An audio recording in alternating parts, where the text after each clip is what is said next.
자, 이현민 슈퍼바이저님, 그리고 피터 델 베코 프로듀서님, 크리스퍼 감독님, 그리고 제니퍼 리 감독님 모시도록 하겠습니다. 큰 박수 맞아주세요.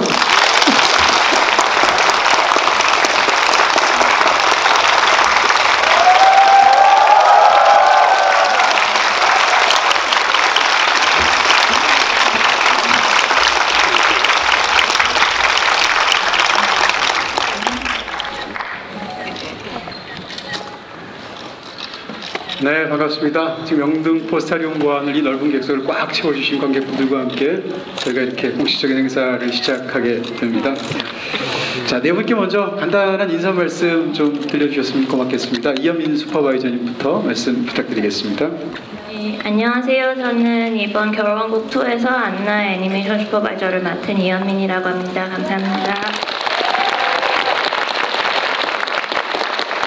This is exciting for us to be here. 기쁩니다. 전국의 17개 극장에서도 함께 보고 계신다는 걸 알고 있는데, 그리고 또 개봉 시기에 맞춰서 올 수 있어서 너무 기쁩니다.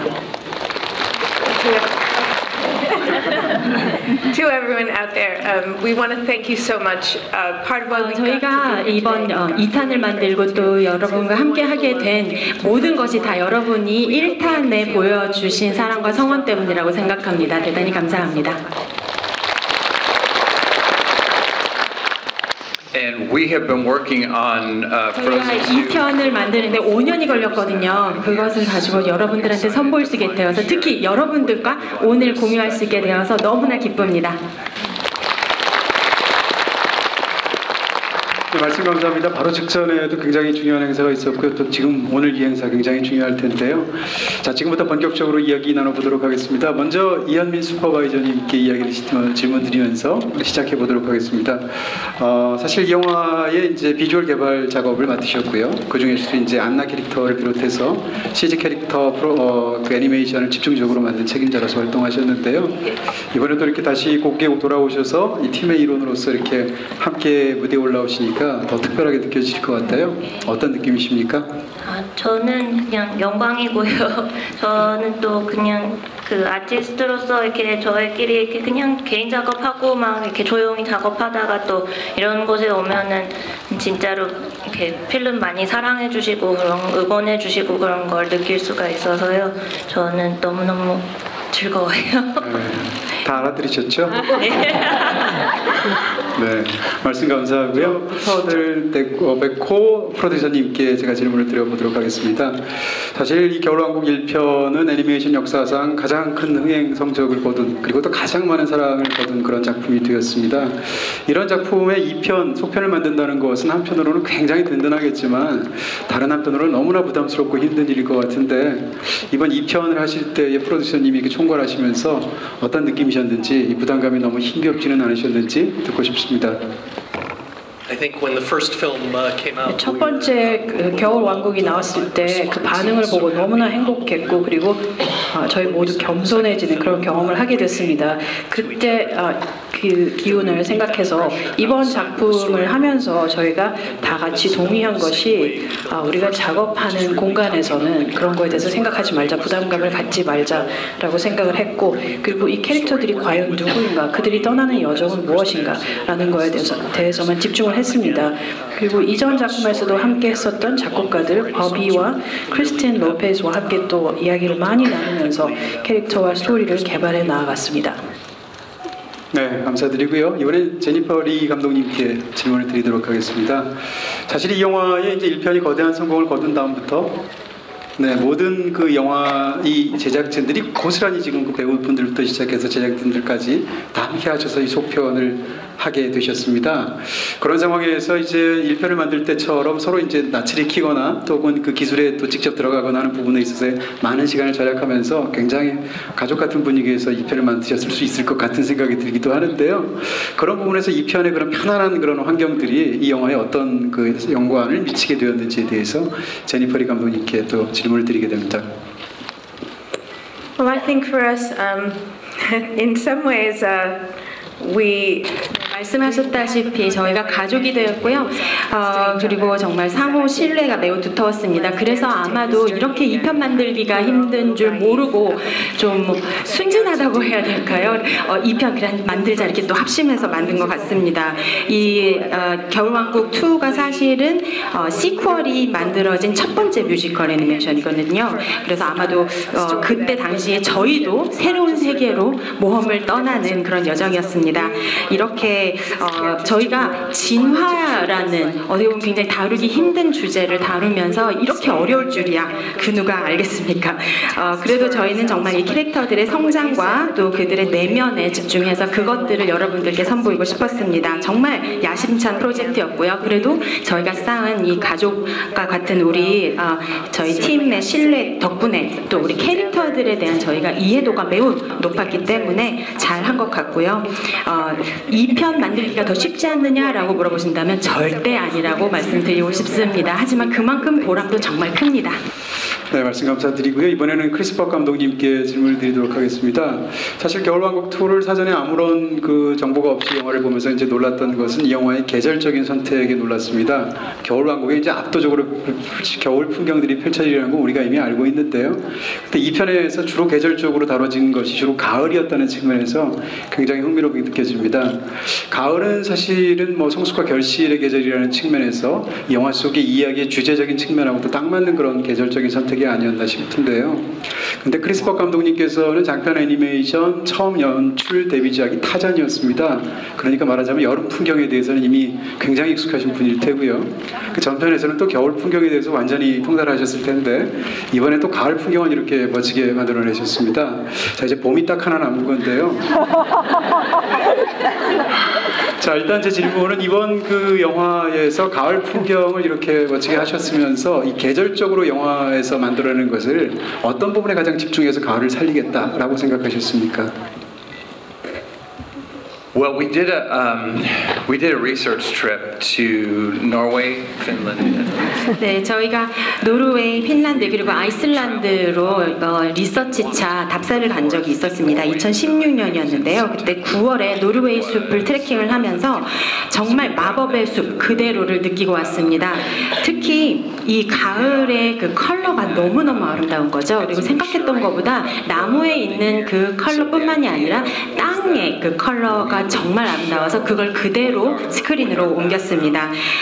말씀하신 그대로 가을은 정말 성숙의 계절 또 변화의 계절인 만큼 저희 캐릭터도 내면의 성숙과 변화를 겪습니다. 그래서 배경 자체가 그 내면의 변화를 드러낸다고 보시면 되겠습니다. 네, 이현민 슈퍼바이저께도 제가 질문을 드리고 싶습니다. 네, 이번 영화 이 속편에서는 집중적으로 특히 이제 캐릭터를 맡으신 것이 안나 캐릭터인 것으로 알고 있고 실제로 이 속편에서 안나 캐릭터 자체가 굉장히 중요한 역할을 하고 있습니다.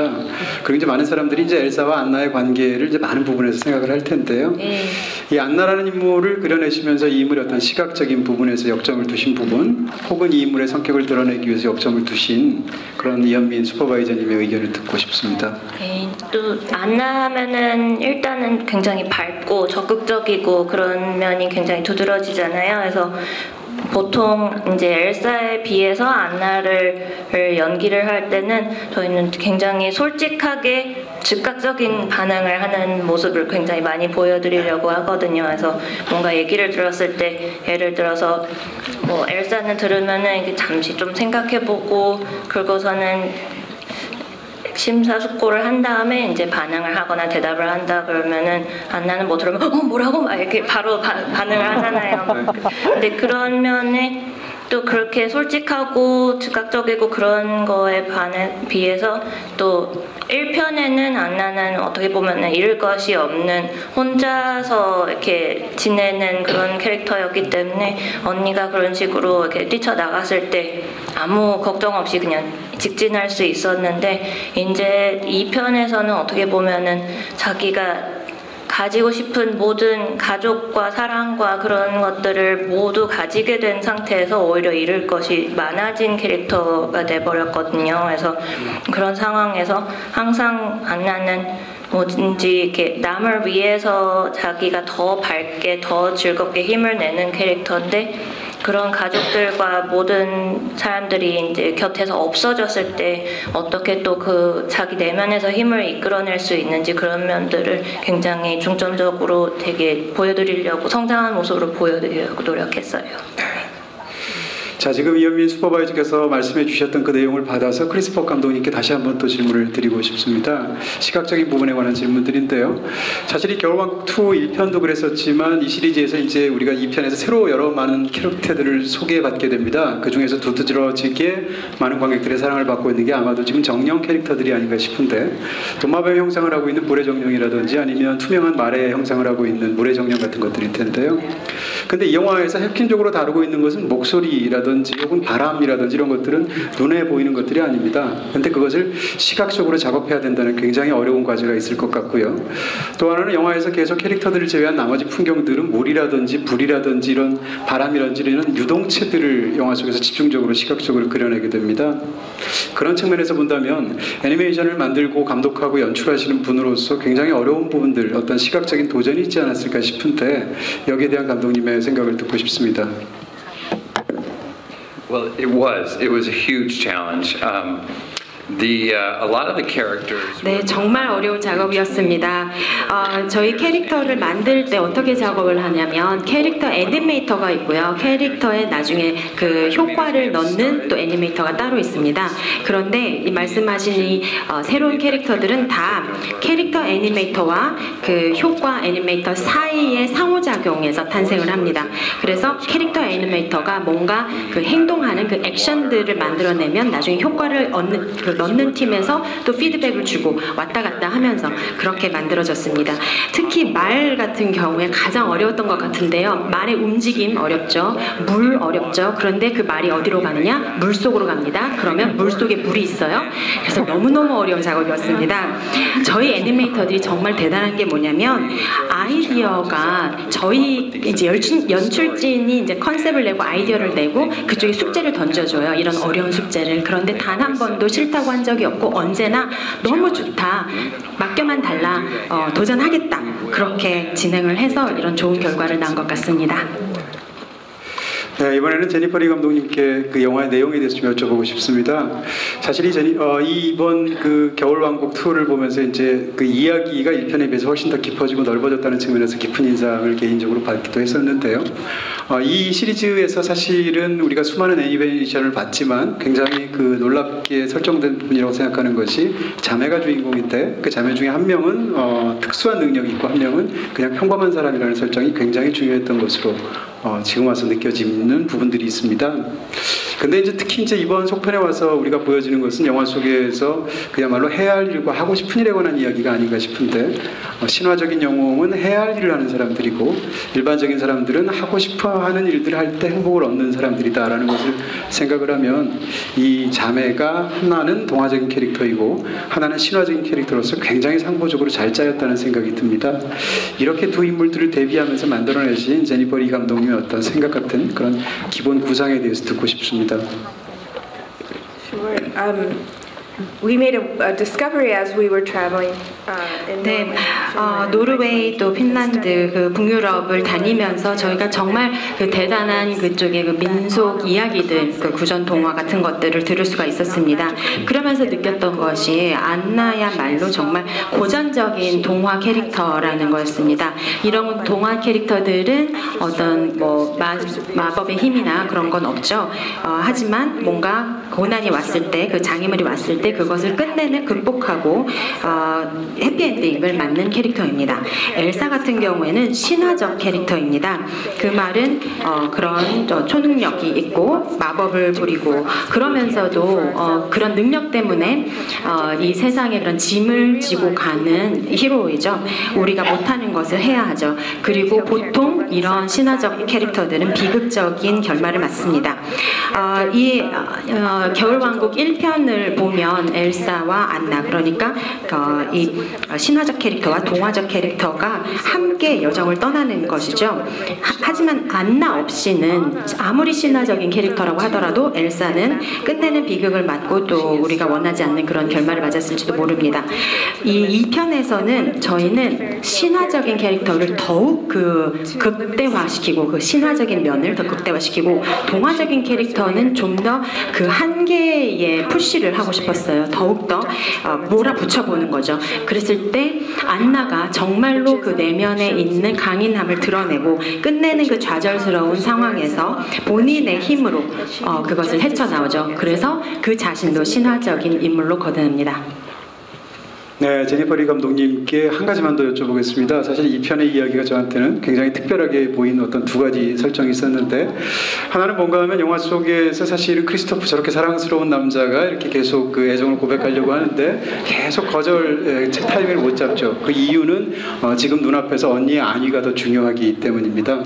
그리고 또 한 가지는 엘사가 결국은 과거의 일을 바로잡는 데 자신의 능력을 사용하게 되는데, 과거의 잘못된 일이란 어떻게 보면 엘사와 안나의 부계가 모계에 대해서 잘못한 일을 바로잡는 설정으로 영화 속에서 되어 있습니다. 이 두 가지 설정은 제니퍼 리 감독님께서 명확하게 설정하신 것으로 보이고 이 편의 이야기에서 굉장히 중요한 부분으로 보이는데, 거기에 대한 감독님의 의견을 듣고 싶습니다. What was interesting about Christoph is that the Christoph journey came from the men. 크리스토프에 대해서 먼저 얘기를 하자면 저희 스토리룸에서 저희 작업하는 스토리룸에서 남성분들이 얼마나 프로포즈하기가 힘든지 여자들은 쉬운 것 같지 우리는 이렇게 힘들었다 이러면서 굉장히 개인적인 이야기가 많이 나왔어요. 그러면서 여기 계신 크리스 감독님도 얼마나 많이 망쳤는지 그런 말씀도 다 해주시고 그래서 Many And that was a worthy 거기서 journey. 착안을 한 부분이었고요. 그래서 오히려 굉장히 진실성이 빛나지 않나 싶습니다. 또 부계, 모계 그 부분에 대해서는 말씀을 드리자면 저희는 정말 우리의 어머니들에게 이 영화의 렌즈를 어머니들한테 한번 갖다 대고 싶었습니다. 어머니들은 조용한 영이 아닌가 싶어요. 우리를 돌봐주시고 내면의 그 강인함을 가지고 있고 얼마나 사랑도 많고 얼마나 너그러우신지 그리고 이 영화에 나오는 어머니는 더군다나 사랑과 너그러움이 넘쳐서 본인의 적까지도 받아들이고 구해주잖아요. 그리고 또 한 가지는 그 할아버지가 물론 그 할아버지의 의도는 다 좋은 의도였겠지만 어쨌든 결과적으로는 나쁜 일을 했을 때 그것을 알게 된 손녀들이 이제 선택을 해야 되죠. 결정을 내려야 되죠. 그랬을 때 어떻게 할 것인가 라는 아주 복잡한 질문을 던지고 싶었습니다. 아마도 모든 누구에게나 그런 복잡한 가족사는 다 있지 않을까요? 오늘 굉장히 많은 일정들이 쌓여 있기도 하고요. 또 오늘 정해진 시간이 굉장히 짧습니다. 그래서 벌써 마지막 질문을 드려야 될 것 같습니다. 죄송하고요. 자, 마지막 질문은 피터 델 베코 프로듀서님께 질문을 드리고 싶습니다. 딱 지금 그 자리 매체에서 알 수 있으시 가장 파워풀하신 분이 아닐까라고 추측을 하게 되고요. 실제로 디즈니에서 모든 그 장편 영화를 총괄하시는 일을 맡고 계십니다. 그래서 이런 분한테 책임 있는 제가 질문을 드리고 싶은데, 자, 이렇게 2편까지 보고 나니까 우리가 이제 3편이 굉장히 보고 싶어지는데요. 과연 3편은 나올 것인가, 그리고 이번에도 5년이 걸릴 것인가, 이런 얘기를 제가 여쭤보고 싶습니다. 17개국장에서 생중계되고 있습니다. You notice they're laughing. 옆에 계신 두 분이 웃는 거 보셨죠? 네, 저희가 영화에 대해서 얘기를 할 때 이런 영화를 만들 때 마라톤을 뛰는 것과 비슷하다는 얘기를 합니다. 온 힘을 다 쏟아붓고 열정을 다 쏟아붓고 그리고 특히 두 분의 스태미너가 고갈되는 그런 작업이기 때문에 이번 작품을 하고 그 마지막 프레임에서 보시는 그 모습 거기서 저희가 지금 멈춘 상태라 그 이후에 대해서는 아직 생각하지 않고 있고 당분간은 조금 쉴 겁니다. 우리 5년보다는 짧았으면 좋겠다 이런 말씀을 드리게 되고요. 네. 자, 네 분 지금 이 자리에 와주셔서 짧은 시간에 너무 굉장히 좋은 말씀 많이 해주셔서 감사합니다. 간단히 네 분이 인사 말씀 듣고 오늘 마치도록 하겠습니다.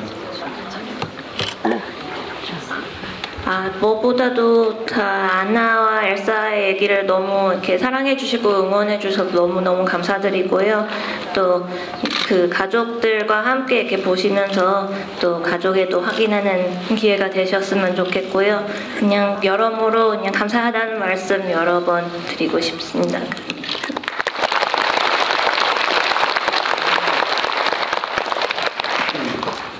About a year after the first 첫 번째 겨울왕국이 나온 후에 서울을 방문하게 됐는데 그때 많은 학생분들과 아티스트 분들을 만나면서 그 작품이 얼만큼 환영을 받았는지를 느끼게 됐습니다. 그래서 다음 작품을 만들 때 꼭 함께 와야 되겠다라고 생각을 했고 중요한 일이라고 생각을 했고 여러분들이 보여주신 사랑을 돌려드리는 게 맞다고 생각했습니다.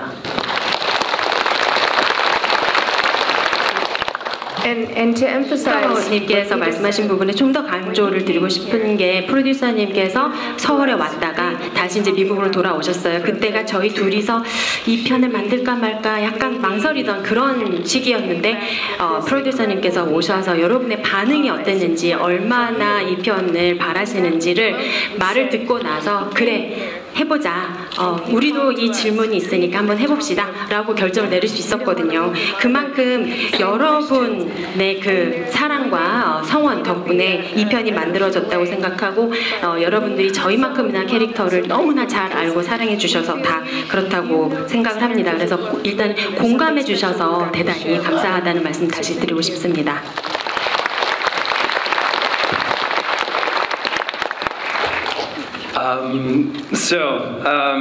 I started the journey, the Frozen journey about 11 겨울 years. 왕국의 여정을 11년 전에 처음 시작한 거거든요. 그리고 정말 이 대단한 여정을 저희 아들과 함께 했습니다. 제 아들이 지금 같이 와 있거든요. 근데 저희 아들은 한마디로 겨울 왕국으로 본인의 인생의 반을 겨울 왕국과 함께 했습니다. 그래서 모든 캐릭터들이 본인의 형제 자매처럼 느끼면서 특히 스벤까지도요. 그렇게 자랐거든요. 그래서 제가 사랑하는 만큼 제가 사랑하는 이 겨울왕국 가족을 여러분들께서 사랑해 주셔서 대단히 감사하고 너무나 영광스럽고 진심으로 감사합니다.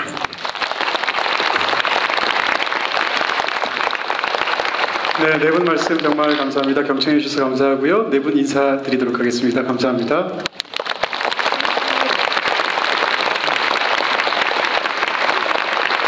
사장님 주시면 되겠습니다.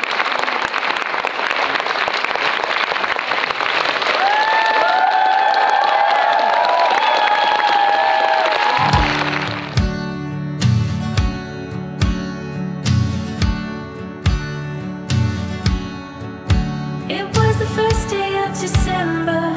We were drinking on a bender. There's not much I remember.